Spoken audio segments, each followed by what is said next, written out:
Eu saúdo a todos com a paz do Senhor. Amém. Glória a Deus. Eu convido os amados para ficar de pé. Eu quero dizer que esse culto, ele está sendo transmitido aqui para toda a vizinhança. E também através da rede internet. Nós estamos nos 4 cantos da terra, viu? Lá na página da gente. Depois você acessa lá e vê que esta oração também vai para os 4 cantos da terra. A palavra que a gente dá aqui, tudo que a gente faz aqui é transmitido pela internet. Tá bom? Para que outras vidas sejam alcançadas de acordo com o tema de cada culto que a gente faz e lança na rede. Então, eu quero convidar os irmãos para abrir a sua Bíblia no Evangelho escrito por João, capítulo 3. É um texto muito conhecido dos crentes, tá? Acredito que todo novo convertido, todo pregador já pregou nesse texto aqui, mas eu acredito que Deus ele vai falar algo para nós aqui nesta noite, por esse texto.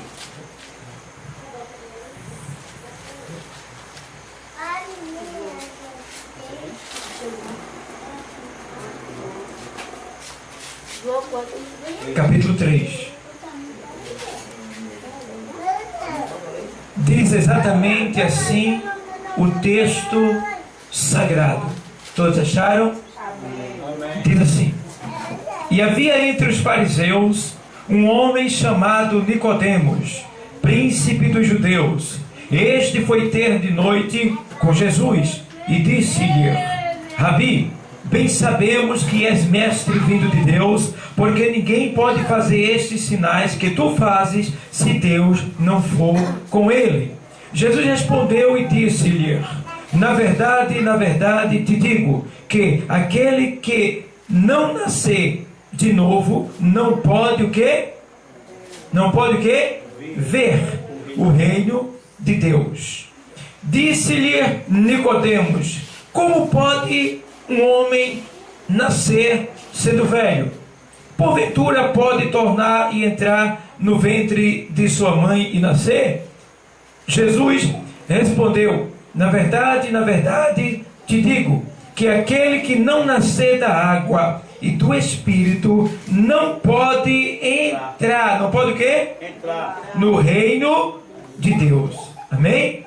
Deus, obrigado por esta palavra em nome de Jesus. Amém. Deus, me faz lembrar de tudo aquilo que eu tenho lido. Amém. Que utiliza dessa palavra que é tua e fala aos nossos corações aqui neste lugar, meu Deus. Nesta noite nós precisamos de ouvir a tua voz mais e mais, Deus. Desde que começou o culto que nós estamos sentindo a tua presença. Agora fala conosco em nome de Jesus. Amém. Toda a igreja poder sentar. Glória a Deus. Amados, nós lemos um texto aqui que é muito conhecido, mas só que muitas pessoas se enganam, porque por ele ser muito narrado, por esse texto ser muito rezado, que quer dizer repetido, não quer dizer que ele vai falar sempre a mesma coisa, porque a palavra de Deus ela é nova a cada dia. Não é que ela se renova, ela é nova a cada dia. Então, esta palavra, que é a primeira pregação que nós vamos ouvir nesse ano de 2015, o texto sagrado diz exatamente assim. Vamos lá. E havia entre os fariseus um homem chamado Nicodemos, príncipe dos judeus. Quem era Nicodemos? Nicodemos era príncipe entre os judeus. Quer dizer príncipe? Ele era um dos principais. Ele era um homem que era reconhecido como sendo um homem especialista em leis religiosas. Nicodemos, ele era um homem que conhecia a lei, a Torá, o Pentateuco, que é os 5 primeiros livros da Bíblia, que foi a lei escrita por Moisés, os 613 ou 613 ordenanças que saíram ali dos 10 mandamentos. Então Nicodemos era um homem experiente, ele estava sempre na sinagoga, ele conhecia todas as leis, como já falei, ele conhecia os profetas, conhecia os salmos. Nicodemos era um homem abençoado, um homem próspero, mas Nicodemos, mesmo com tudo isso que ele tinha e que ele fazia, ele não era um homem completo, faltava algo para ele. E isso é o que acontece nos dias de hoje. Às vezes a pessoa tem tudo, mas não tem o principal, que é Jesus dentro do seu coração. A pessoa pode até estar na presença dele. Nicodemos estava no templo, ele lia a palavra, ele tinha a lei, ele instruía, ele ensinava, ele aconselhava, ele até orava, mas ele não tinha dentro dele Jesus Cristo. Isso pode acontecer, irmão? Pode acontecer, aconteceu com Nicodemo e pode acontecer nos dias de hoje, de alguém estar na igreja, usar a Bíblia, louvar, saudar com a paz do Senhor, orar e não ter o Senhor no seu coração. E quais são os sinais que identificam que isso está acontecendo com a pessoa? Quando a pessoa não tem a paz interior, é o sinal de que não está completo na sua comunhão com Cristo. Porque se você observar na carta aos Filipenses, capítulo 4 e versículo 7, diz que a paz de Cristo, que excede todo o entendimento, guardará os vossos corações em Cristo. Então a paz que emana do trono da graça, que vem através da aceitação sincera e verdadeira a Jesus Cristo, ela tem que imperar dentro de nós, ao ponto da gente fazer aquilo que está escrito na carta aos Hebreus 12 e 14, que diz assim: olha, segui a paz com todos e a santificação, sem a qual ninguém verá a Deus. Então, esta paz que Cristo colocou em nossos corações, ela tem que estar presente, não só dentro de nós, mas em nossa volta, através de nós. O Senhor uma vez disse para Jeremias: olha, Jeremias, tu está indo para outra cidade, mas a paz dessa cidade depende de ti. A tua paz, Jeremias, depende de ti mesmo. Então eu é que digo o que vai acontecer comigo. Eu é que posso fazer acontecer a alegria da minha vida. Eu é que patrocino a alegria, que patrocino a paz, que patrocino a felicidade. Tudo depende de mim. Uma prova disso é que eu me lembro que uma vez eu estava estudando e eu vi um texto. E nesse texto o Espírito Santo dizia assim: olha, você quer ver uma coisa? Olhe para um espelho com a cara bem feia. E eu olhei. E o espelho fez a mesma coisa para mim. Aí depois o Espírito Santo disse: olhe e sorria. Aí eu olhei e fiz. E o espelho fez a mesma coisa para mim. Tu está entendendo o mistério? As pessoas vão refletir para você aquilo que você é para ela. Tu está entendendo? Se você é grosso, só vai encontrar grosseria no seu caminho. Só vai encontrar maldade, perversidade, malignidade. Mas se você é animado, é feliz, é a paz, por causa da sua paz, outras serão contagiadas, serão envolvidas, serão transformadas e abençoadas pela sua paz. Porque, aleluia, glória a Deus, meu Deus, eu estou sentindo a presença de Deus. Olha, irmão, eu glória a Deus. Irmão, lá no texto, tem agora um texto que me faz agora a memória, que diz agora, Jesus, eu estava, olha, diz o texto assim: a paz de Cristo, que excede todo entendimento, guardará os vossos corações em Cristo Jesus. Segui a paz com toda a santificação, sem a qual ninguém verá a Deus. E tem um texto que diz lá em Efésios capítulo 4, versículo 29, que diz assim: olha, não saia da vossa boca nenhuma palavra torpe. O que é a palavra torpe? Imunda, cebosa, pornografia, coisas que detratam os outros, que envergonha até o Espírito Santo, entristece ele e afasta de nós. Não saia da vossa boca nenhuma palavra torpe, a não ser aquela que seja boa e agradável e que promova o crescimento daqueles que estão à tua volta. Então tudo que sair da minha boca tem que ser bom e agradável àqueles que estão ao meu lado. Por quê? Com isto tanto eu sou exaltado, por Deus, por causa do meu comportamento santo, divino e que alegra a Deus, como as pessoas que estão do meu lado são impactadas, tocadas, envolvidas e abençoadas pelo poder que está sobre mim. Então precisamos agir assim. E Nicodemos era um homem que ele conhecia a lei, conhecia a Deus, literalmente falando. Ele conhecia a Bíblia, conhecia a lei, conhecia os profetas, ele conhecia de religião, ele julgava as causas religiosas, mas faltava algo dentro de Nicodemos que ele não sabia o que era. Mas só que quando esse algo falta, Deus, ele se utiliza do seu Espírito Santo para encontrar esta pessoa e fazer com que esse algo que está faltando dentro dela seja completo, se complete. Eu gosto disso. Isso aconteceu. Se você for ler a página da Bíblia no Novo Testamento, você vai ver o que Deus criou, as situações que Deus criou para que pessoas conseguissem chegar até Jesus e fossem tocadas, envolvidas e abençoadas por Ele. Eu me lembro do quê? Do cego Bartimeu. Naquele momento, Jesus, ele estava na sua última semana aqui na terra. E Jesus dizia: eu vou para Jericó derrubar uma muralha que tem lá. Tem uma muralha lá, eu vou derrubar ela agora. E Jesus vai para Jericó. Qual era a muralha? A muralha do cego Bartimeu. Ele vivia diante de uma muralha que ele não conseguia enxergar o mundo. Aquela muralha lhe impedia de ver a felicidade, de ver o futuro, de ver a paz, de ter acesso à alegria. E aí o Senhor disse: eu vou para lá, porque lá tem uma barreira. O Senhor sabia. E quando chega lá, Bartimeu, ele clama ao Senhor, e o Senhor o ouve e diz: traz-o a mim. E trouxeram o cego a ele. E ali naquele momento o Senhor pergunta: o que queres que eu te faça? É tão bom, né, irmão?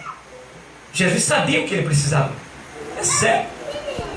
Maldito não tinha direito de entrar na presença de Deus. Era excluído, repudiado, esquecido, desprezado, humilhado, sem valor. Mas Deus gosta de pegar as coisas que não são para confundir as que são. E aí ele vai lá e pega aquele homem desprezado, humilhado, sofrido, pobre, miserável, esquecido, pisado pela sociedade e pelos próprios religiosos que não permitiam que ele entrasse na lei, que julgavam ele. E naquele momento o Senhor vai lá e manda chamar ele e pergunta: o que queres que eu te faça? E eu acredito que isso já aconteceu na vida de cada um de nós que estamos aqui. Deus já chegou e já perguntou para você o que quer o que você queria que ele fizesse na sua vida. Como a gente viu que nosso irmão Nito agradeceu aqui o que Deus fez na vida dele, o seu testemunho disso também. Nosso irmão Edinaldo era desempregado, começou a ajudar lá no templo, na construção, com amor, dando, emprestando a sua vida para a obra do Senhor. O Senhor empregou ele. A sua filha pediu oração em prol de um emprego, o Senhor foi e empregou a sua filha.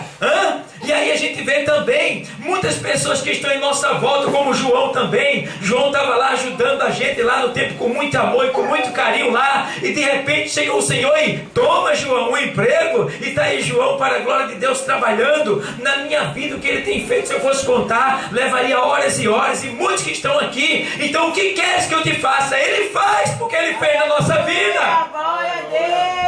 Ele fez na nossa vida e ainda está fazendo e vai fazer muito mais, tá? Vai fazer muito mais. Porque ele não fica parado não, ele não é preguiçoso. Quem para é a gente. Ele não para não, ele trabalha 24 horas. A Bíblia diz no livro do Salmo que os olhos do Senhor, ele não toscaneja. O que é toscanejar? É piscar o olho. Ele não pisca, ele está com os olhos abertos. Enquanto a gente está dormindo, ele está preparando o nosso pão do dia seguinte. Porque ele é o Jeová Jireh, o Deus de providência na nossa vida. Aleluia, glória a Deus. E esse texto, eu gosto que esse texto que o irmão André leu, que é o texto que quando o Senhor chama Moisés ali, e ele diz: olha, Moisés diz: Senhor, eu digo o que quando chega lá? Como é o teu nome? O que é que eu vou falar para ele quando ele me perguntarem? E ele diz: olha, diz lá para ele lá que eu sou o que sou. Essa palavra no original hebraico quer dizer Yahshé ou Yahé. Yahé quer dizer eu sou o que sou, ou seja, eu sou o que você precisa que eu sou. Você precisa do que? De um emprego? Eu sou o emprego para você. Você precisa do que? De uma cura? Eu sou a tua cura. Você precisa do que? De um livramento? Eu sou o teu livramento. Você precisa de quê? De alegria? Eu sou a tua alegria. Ele está dizendo: olha, eu sou o que você precisa que eu seja na tua vida. Aleluia, glória a Deus. O que é que você precisa nesta noite? O que é que você precisa para este ano? O que é que você quer que Deus faça na sua vida neste ano? Você está diante da presença dele agora. Profetize para você mesmo. Diga: Deus, eu quero assim, eu quero assim, eu quero assim, eu quero assim, eu quero assim. Porque o servo bateu e disse: olha, eu quero ver. E ele disse: vê, a tua fé te salvou. Você tem fé, e o que você pedir, Deus vai liberar a palavra de ordem, a palavra de poder, e pela sua fé assim será. Aleluia, glória a Deus. Glória a Deus. Toda honra e toda glória seja dada ao nome do Senhor. Nicodemos, ele estava sofrendo, porque embora tendo todo esse acesso, conhecendo tudo, ele não tinha algo que que todo homem precisa. Nicodemos tinha Deus. Nicodemos tinha a lei, a Bíblia. Nicodemos tinha influência. Nicodemos orava. Nicodemos era príncipe, tinha posição, mas tinha um vazio dentro dele. E esse vazio ele precisava completar. Então o que é que Nicodemos faz? Nicodemos, junto com mais 70 homens do Sinédrio, que era o tribunal religioso de Israel, que julgava todas as causas de Israel, causas religiosas. Nicodemos entra em uma reunião, e naquela reunião os principais decidem ir ter com esse Jesus. E quem irá de nós? Nicodemos, eu acredito que disse: eu irei. E que hora a gente pode ir? Porque ele está envolvido sempre por muitas pessoas. Eu marco uma audiência com ele à noite. E aí marca. E aí já vai Nicodemos. Vai ser recebido agora pelo Senhor.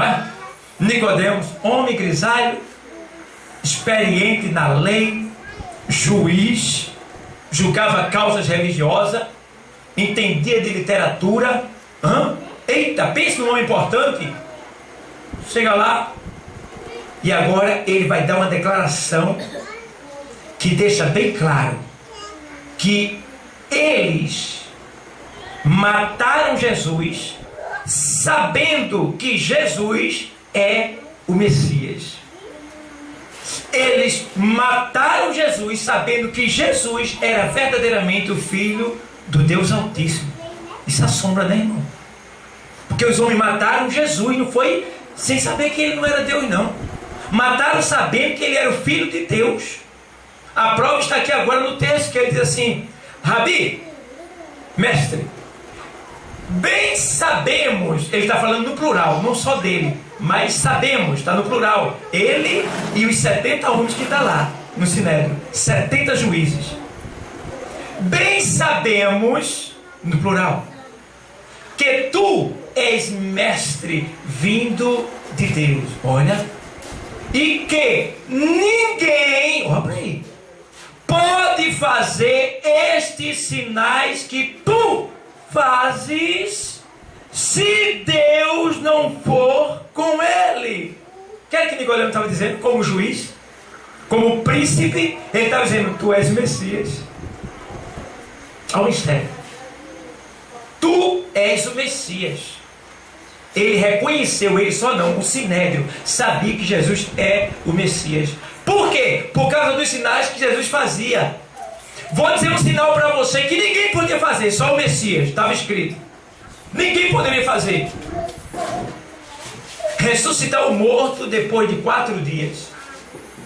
Podre, cheirando mal. Porque existia uma tradição no tempo de Lázaro que dizia que uma pessoa morta, isso era uma tradição, uma pessoa depois que morresse, o espírito dela rondava o corpo por 3 dias. O que quer dizer que num período de 3 dias, aquele corpo ainda poderia ressuscitar. Por isso que quando vão ao encontro do Senhor, fazia 3 dias que Lázaro estava morto. Aí ele diz: essa enfermidade não é para ele, essa enfermidade não é para morte, mas para glória de Deus. Ele estava doente, ele ainda ficou lá. Depois que ele foi anunciado lá, se me fala agora, parece que ele ficou já fazia 3 dias, então ele ficou o 4º dia, ficou 4 dias lá. Então o que aconteceu? Jesus ficou 4 dias após a morte de Lázaro. Por que ele ficou 4 dias? Porque se ele vem no terceiro e ele ressuscitasse Lázaro, o pessoal ia dizer: isso é normal. A tradição diz que o Espírito está aí ainda rondando ele. Jesus vai no 4º dia, porque no 4º dia não tinha mais tradição, não tinha mais nada que causasse dúvida nas pessoas. Ficaria provado que ele é o Messias, porque só o Messias poderia ressuscitar uma pessoa depois de 4 dias podre. E aí chega lá e ele diz: Lázaro, vem para fora. E aí o defunto podre, os órgãos internos já cheirando mal, estourado, seus olhos já tinham estourado a bola do olho, já estava já aquela água em decomposição, a própria irmã dele disse: Senhor, já cheira mal, mas aí o Senhor diz: tira a pedra, tira a pedra. E elas tiraram, e eles tiraram a pedra. E quando ele tirou a pedra, o Senhor diz: ei, Lázaro, sai para fora. Sai para fora, Lázaro. E o defunto sai, já vem ele, todo enfaixado, parecendo uma múmia. O Senhor o ressuscitou, sinal que só o Messias podia fazer, ressuscitar um morto depois de 4 dias.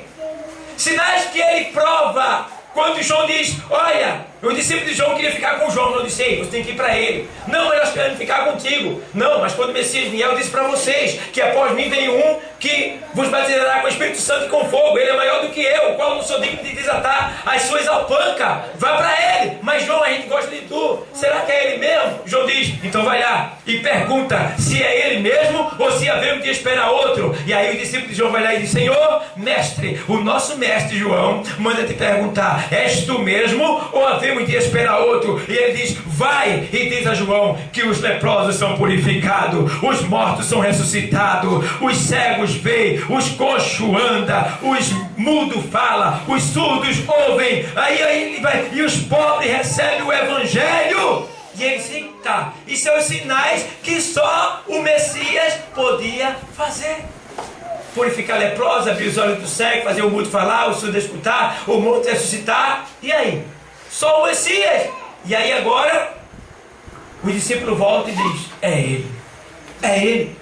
Outro sinal, ele vai ler o texto lá na sinagoga e ele lê: o Espírito do Senhor é sobre mim, pois me ungiu para evangelizar, para libertar os cativos. E daí ele vai começar a ler. E aí, depois que ele acaba de ler, tinha 3 cadeiras. 3 cadeiras, uma do sacerdote, outra do sumo sacerdote, e a do meio que era para o Messias sentar quando ele viesse. Ninguém nunca sentou naquela cadeira. Depois que ele lê, ele vai e senta na cadeira. Eita, ficaram furiosos, porque ele estava dizendo que era Messias, não queria aceitar ele como Messias. Ficaram furiosos, aí tentaram matar ele, mas foi de balde, não conseguiram não. Ele disse: hoje se cumpriu esta profecia em vossos ouvidos, porque ele é o Messias. Então, meus amados, chega agora Nicodemos diante do Senhor: bem sabemos que és mestre vindo de Deus, porque ninguém pode fazer esses sinais que tu fazes se Deus não for com ele. Aí o Senhor diz assim, vamos lá, o Senhor diz assim: Jesus respondendo e disse-lhe: na verdade te digo, que aquele que não nascer de novo não pode ver o reino de Deus. Versículo 3. Não pode ver, o texto está dizendo aí, não pode ver. Agora eu quero falar para vocês o reino de Deus. Que reino é esse que Jesus está falando? É o tempo em que Jesus ele vai reinar por completo na terra. A gente sabe que nós, a igreja, estamos esperando o quê? O arrebatamento da igreja. Jesus vai vir buscar a igreja e vai levar para o céu. Depois do arrebatamento, temos mais 7 anos de falsa paz, 3 anos e meio, e 3 anos e meio de grande tribulação. São 7 anos ao todo. Depois desses 7 anos, Jesus volta com a sua igreja e os anjos do céu e lança no inferno o anticristo e o falso profeta e amarra Satanás em cadeias infernais. E ali o Senhor vai e estabelece o quê? O milênio. O que é milênio, igreja? É um período de 1000 anos,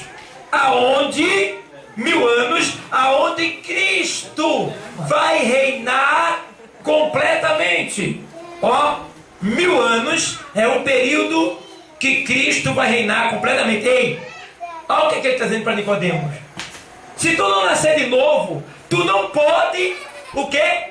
Ver o reino de Deus. O que quer dizer isso? Quer dizer que quem não nascer de novo não pode ver o reino de Deus. Ou seja, não vai ver Jesus voltar. Ou seja, não vai ser nem arrebatado. Não vai nem para o céu. Vai se perder. Tu não pode ver, tem que nascer de novo. E o que é nascer de novo? É a gente negar a gente mesmo, igreja. Ei, é a gente deixar o passado, é a gente viver uma nova vida, uma vida de novidade, uma vida de santidade, de separação do mundo, uma vida de transformação, uma vida de mudança, uma vida que vai impactar as pessoas que estão em nossa volta. Elas vão olhar para nós e vão dizer: verdadeiramente ele mudou, verdadeiramente ela mudou, verdadeiramente ele agora é diferente. Olha, ele enriqueceu, ela enriqueceu, agora é uma nova criatura. Isto é nascer de novo, é mudar a linguagem, é mudar suas vestes, é mudar a sua forma de comprar, de vender, de falar, de conversar, de brincar, de agir. Tem todo sentido. Você tem que mudar radicalmente. Tem que ser uma pessoa totalmente transformada para a glória de Deus. Tem que nascer de novo. E nascer de novo é eu negar a mim mesmo. Eu negar a mim mesmo. A pessoa está no mundo, tem 2, 3 mulheres. Tem que ter só uma sua. Eu gostava de jogar um dominozinho, um baralho. Tem que deixar. Ou deixa ou não está valendo. Porque ou é ou não é. Não tem meio termo. Não tem em cima do muro, não. Ou é ou não é. Ou está do lado ou está do outro. Tem que nascer de novo. Senão não vai ver o reino de Deus. Então, esse período que o Senhor vai voltar na sua igreja, que vai aniquilar, pegar o falso profeta, a besta fera, e lançar no inferno. Vai ser os 2 primeiros seres humanos usado pelo diabo a inaugurar o inferno, porque no inferno não tem ninguém ainda lá. Todas as pessoas que morreram afastadas de Cristo estão na antessala do inferno, que é o que? O Hades. O Hades, tá? Fica no centro da terra.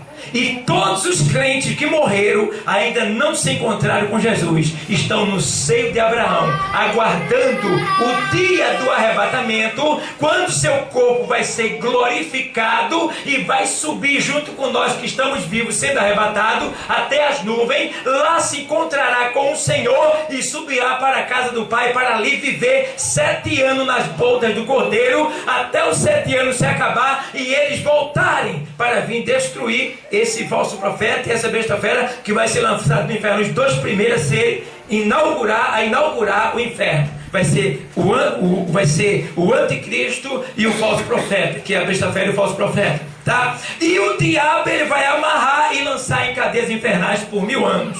E ali ele vai estabelecer o milênio, período de 1000 anos. Nós, a igreja, que seremos arrebatados, governaremos com Cristo. Então ele está dizendo: se você não nascer de novo, você não pode ver o quê? O reino de Deus. Não pode ver. Ei, tu quer ver? Ou melhor, tu quer ver, tu quer participar, tu quer vir com ele no dia que ele voltar? Ele vai arrebatar a igreja, leva para o céu, depois ele volta pela 3ª vez. Tu quer vir com ele? Então, para vir com ele, a gente tem que negar-se. Tem que ser melhor, tem que ler mais a Bíblia, tem que orar mais, tem que jejuar mais, tem que evangelizar mais, tem que obedecer mais, tem que dar mais testemunho, tem que ser mais fiel, tem que chorar pela causa de Cristo aqui na terra, tem que sofrer as consequências como um bom soldado. Eu estava dizendo para um amigo meu, hoje, eu conversando com ele, eu disse assim: tem pessoas que ficam emburradas, deixam de vir para a igreja por causa de uma carinha feia que viu de A e de B. Um certo homem chamado Richard Blanc, ele estava na Coreia. E quando o período comunista invadiu a Coreia, a igreja dele foi pega como refém. E mataram 75 membros da sua igreja. E ele ficou preso. E perguntaram os carrascos: esse cara não tem mais ninguém para morrer, não é? E disseram: tem uma pessoa ainda. Quem é? O filho dele, de 12 aninhos. Traz ele. E trouxeram o filhinho dele. Dizer assim: olha, Richard, teu filho, ou tu nega Jesus, ou a gente mata ele. Aí ele disse: eita, meu Deus, aí é demais. Meu filho, eu vou te negar, Senhor. Eu vou te negar. Aí o filho disse: não, pai, negue não. Ele disse: meu filho, não, pai, não negue não, pai.